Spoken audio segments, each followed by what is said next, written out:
Hello दोस्तों, आज हम लोग पढ़ेंगे सेल यानी कि कोशिका। तो आइए देखते हैं।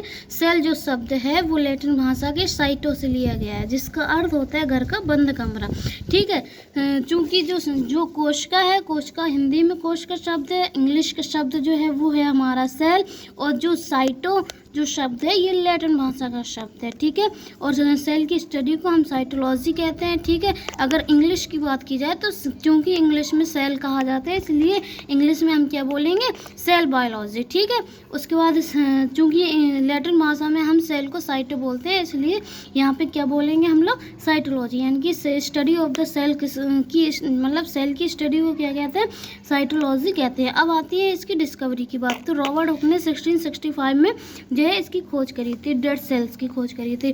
ठीक है, अब बात आती है लिविंग सेल की खोज किसने की थी। तो एंटन वॉन लुइनहॉग ने 1674 में इन्होंने खोज करी थी। सर्वप्रथम स्पाइरोगायरा नामक एक शैवाल थी, उसमें इन्होंने खुद के बनाए हुए माइक्रोस्कोप के द्वारा इसमें इन्होंने देखा था सेल को, लिविंग सेल्स को। ठीक है, चूंकि शैवाल क्या है, एक लिविंग ऑर्गेनिज्म होता है।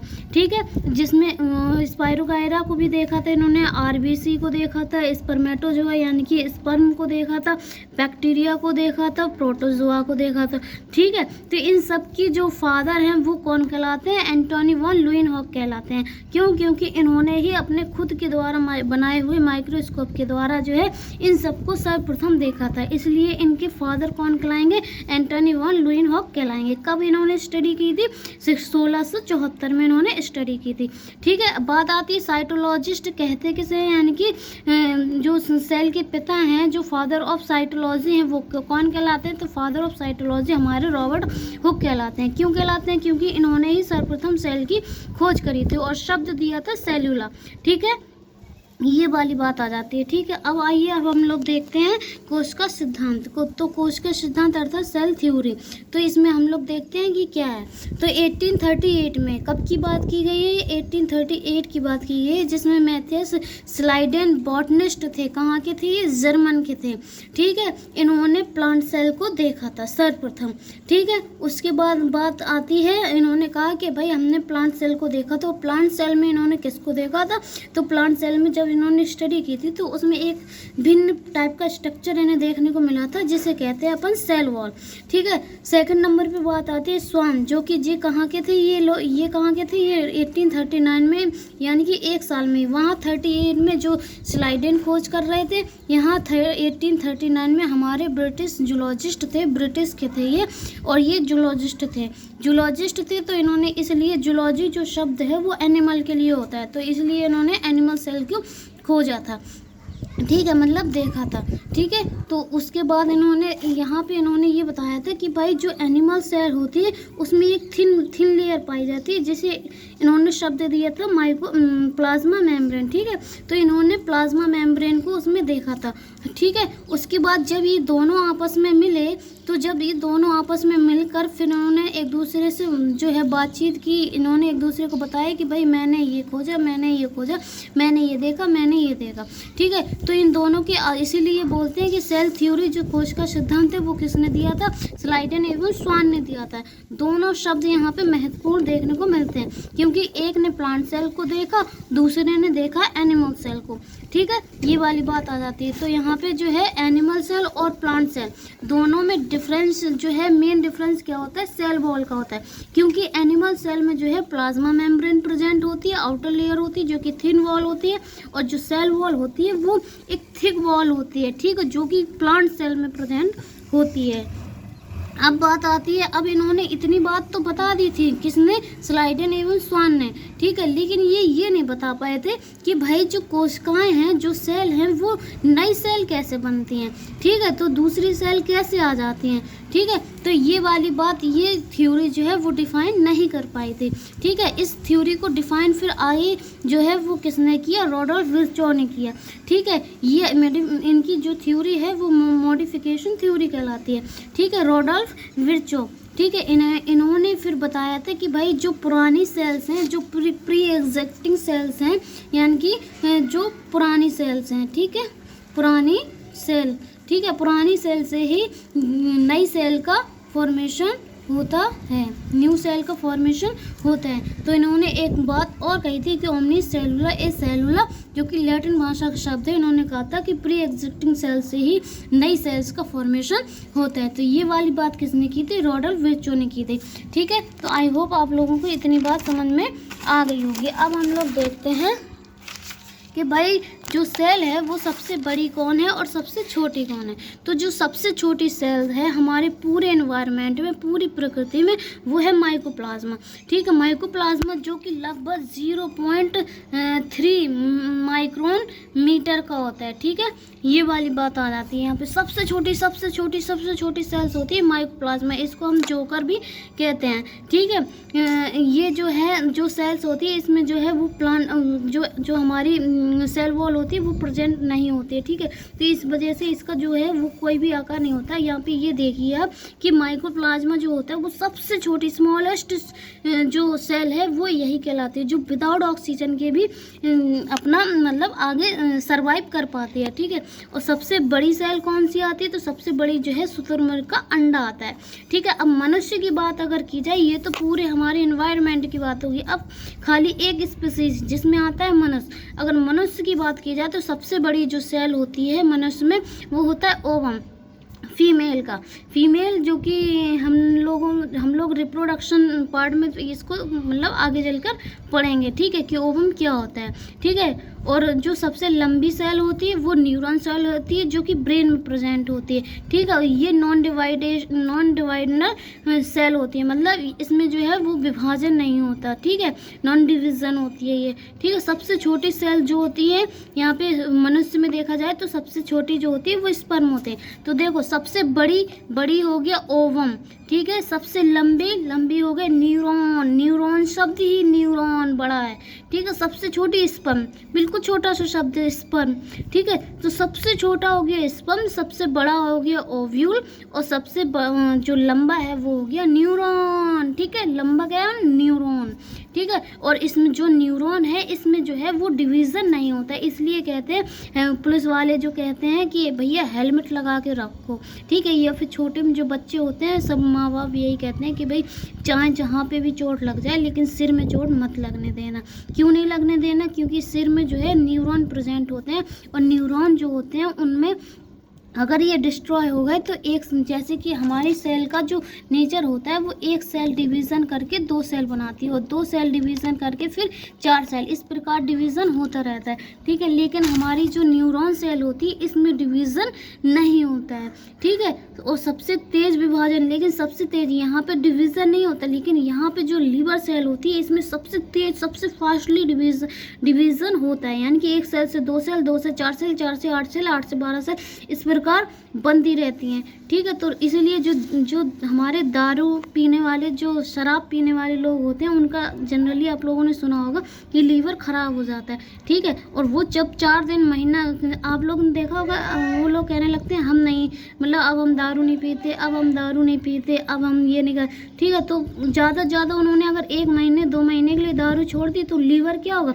उनका लीवर रिकवरी करने लगता है, अर्थात वहाँ पे सेल डिवीज़न होने लगता और अपने आप को ठीक करने लगता है वो। ठीक है, तो सबसे ज़्यादा सेल, इसलिए फिर वो जो दारू पीने वाले लोग होते हैं उनका लीवर ठीक हो जाता है और वो फिर से दारू पीने लगते हैं। तो यही प्रोसेस वो करते रहते हैं। जब ज़्यादा बीमार हो जाते हैं तो दारू छोड़ देते हैं। ठीक है, उसके बाद जब कुछ दिनों के लिए छोड़ दिया दारू तो लीवर ने डिवीज़न किया, अपने आप को रीजनरेट कर लिया, उसके बाद वो फिर दारू पीने लगे। तो ये बात यहाँ पे देखने को मिलती है। ठीक है, तो लीवर जो है वो सबसे ज़्यादा यहाँ पे डिवीज़न, रीजनरेशन की प्रोसेस यहाँ पे देखने को मिलती है। ठीक है, ये वाली बात आ जाती है। तो देखिए यहाँ पे सबसे स्मॉलेस्ट यूनिट जो होती है वो हमारी सेल होती है। सेल जब आपस में मिल जाती है, एक ही तरह की जब सेल आपस में मिलती है तो वो कहलाती है हमारी टिश्यूज़।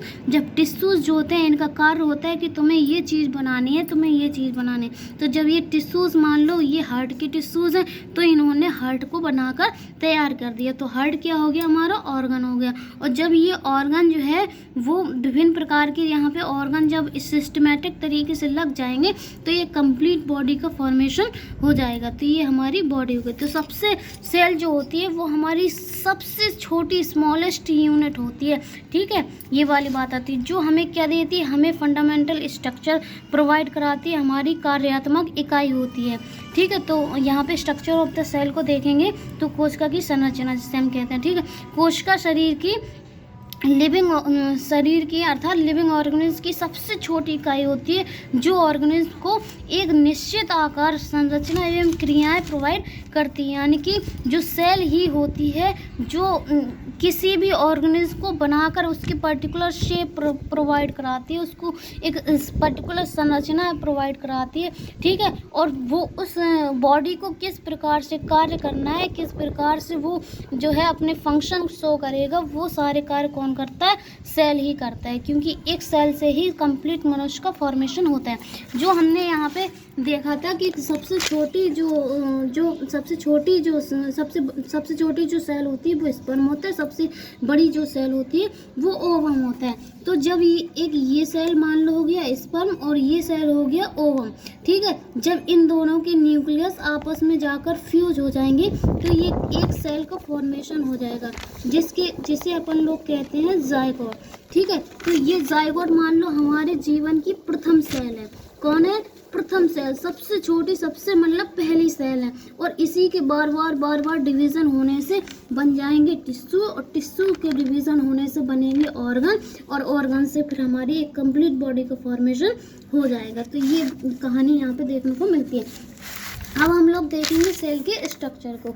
तो सेल की संरचना को माइक्रोस्कोप से देखने पर उसमें विभिन्न प्रकार की संरचनाएं देखने को मिलती हैं जिन्हें हम सेल ऑर्गेनेल कहते हैं। तो सेल ऑर्गेनेल क्या है भाई? सेल ऑर्गेनेल कुछ नहीं है, हमने यहाँ पे देखा कि भाई एक ये है हमारी सेल। क्या है ये? सेल। जिसे हमने स्वान ने क्या देखा था? एनिमल सेल को देखा था, ठीक है। मान लो ये एक एनिमल सेल है, ठीक है। ये हमारी जो स्ट्रक्चर, ये ग्रीन पार्ट दिख रहा है, ये हमारा हो गया क्या? सेल मेम्ब्रेन, ठीक है, या साइटोमेम्ब्रेन, ठीक है। ये हो गई हमारी मेम्ब्रेन, ठीक है। उसके बाद इस जो हमारी सेल मेम्ब्रेन है, इसके अंदर जितने भी पार्ट आपको देखने को मिल रहे हैं, ये सारे पार्ट कहलाते हैं सेल ऑर्गेनेल।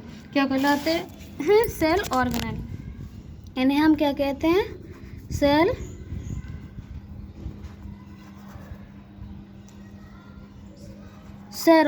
ऑर्गेनेल्स, ठीक है।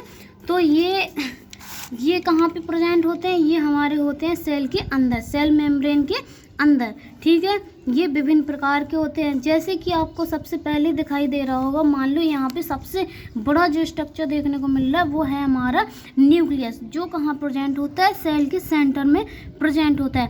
अब इनको हम एक एक करके स्टडी करेंगे नेक्स्ट वीडियो में, ठीक है। लेकिन यहाँ पे हम आपको बता देते हैं कि सेल ऑर्गेनेल कितने होते हैं।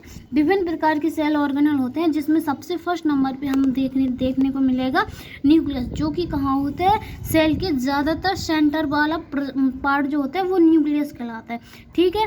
जिसमें क्या होते हैं? जिसमें जो है वो तुम्हारे क्रोमैटिन तंतु होते हैं, ठीक है। जो हमारे क्रोमोसोम्स होते हैं वो कहाँ होते हैं? न्यूक्लियस में ही होते हैं, यानी कि जेनेटिक जो पार्ट होता है वो यहीं पे होता है। उसके न्यूक्लियस के अंदर भी कौन प्रेजेंट होता है? न्यूक्लियोलस होता है, ठीक है, जहाँ पे प्रोटीन बनती है। और प्रोटीन कहाँ पे बनती है? यहाँ पे भी बनती है, और प्रोटीन यहाँ पे भी बनती है।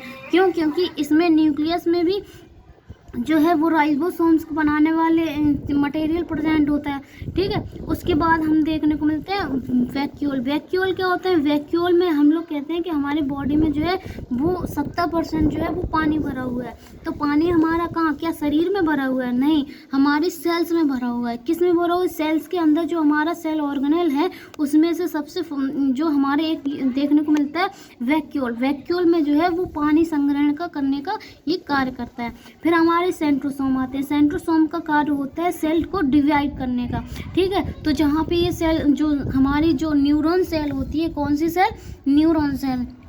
कौन सी सेल?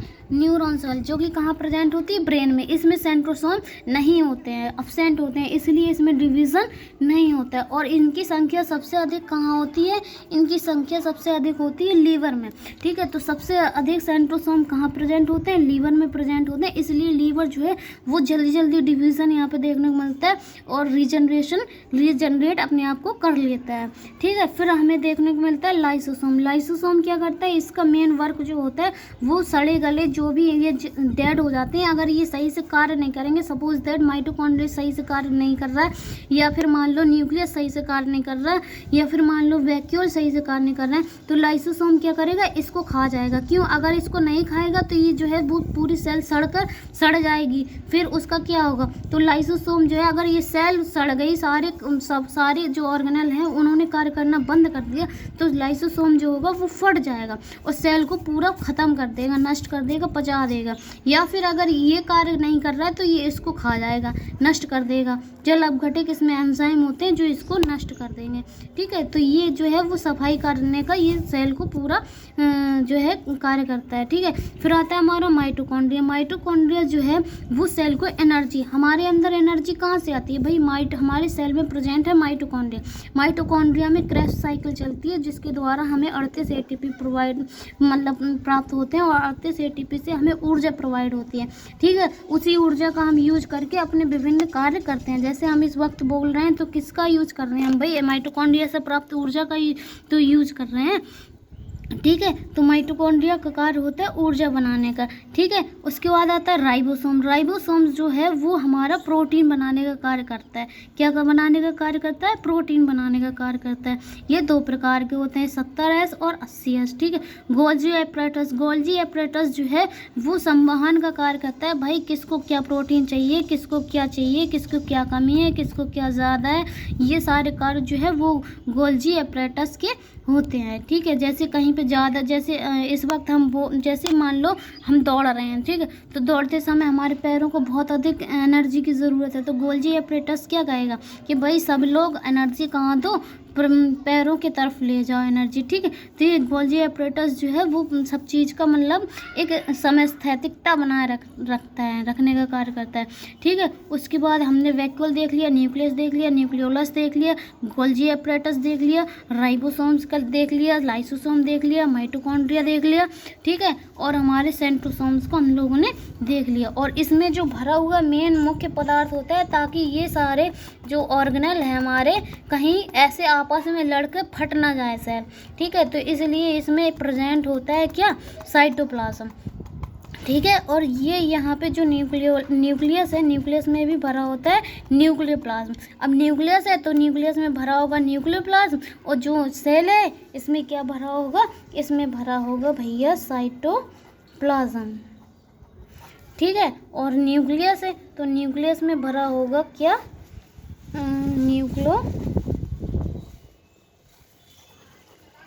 न्यूक्लियोप्लाज्म।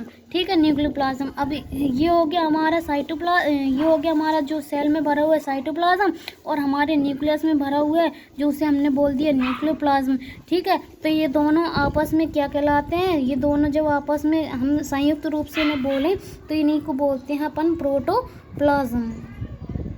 ठीक है, प्रोटोप्लाज्म कहते हैं, जो कि हिंदी में हम इसे जीव द्रव कहते हैं। ठीक है, तो यही वो स्ट्रक्चर है, यही वो तरल है जिसके द्वारा जो है सभी ऑर्गेनल अपने स्थान पे सटे हुए रहते हैं। ठीक है, ताकि एक दूसरे से लड़ते नहीं हैं, अगर एक दूसरे से चपक जाएंगे, लड़ जाएंगे तो सेल क्या होगी, वो फट जाएगी। ठीक है, तो ये जो साइटोप्लाज्म होता है ये एक गहरा तरल पदार्थ होता है। ठीक है, जो कि सबको मतलब सटाया रहता है। ठीक है, सबकी स्थिति वहीं की वहीं रहती है, सब अपना कार्य करते रहते हैं। ठीक है, और सेल का कंट्रोल करने का भी तो कोई होना चाहिए। तो जो न्यूक्लियस होता है हमारा, ये समस्त पूरी सेल को कंट्रोल करने का कार्य करता है कि भाई तुम्हें क्या करना, तुम सही से कार्य करो, तुम्हें ये है तो सेल ऑफ द कंट्रोल किसे कहते हैं, न्यूक्लियस को कहते हैं। ठीक है, हमारा पावर हाउस किसे कहते हैं, माइटोकॉन्ड्रिया। क्योंकि पावर हाउस में बिजली बनती है अर्थात ऊर्जा बनती है, तो पावर हाउस हम लोगों ने माइटोकॉन्ड्रिया को। अब इन सभी ऑर्गेनल को अगर विस्तार से अच्छे तरीके से हम आने वाली वीडियोस में यानी कि कल की वीडियोस में हम न्यूक्लियस को देखेंगे, फिर न्यूक्लियोलस को देखेंगे, गोल्जी अपरेटस को देखेंगे, राइबोसोम्स को, सभी को एक एक करके हम अच्छे से विस्तृत रूप से अध्ययन करेंगे। ठीक है, अगर आप लोगों को वीडियो अच्छी लगी हो तो प्लीज़ लाइक शेयर सब्सक्राइब कीजिए। Thank you.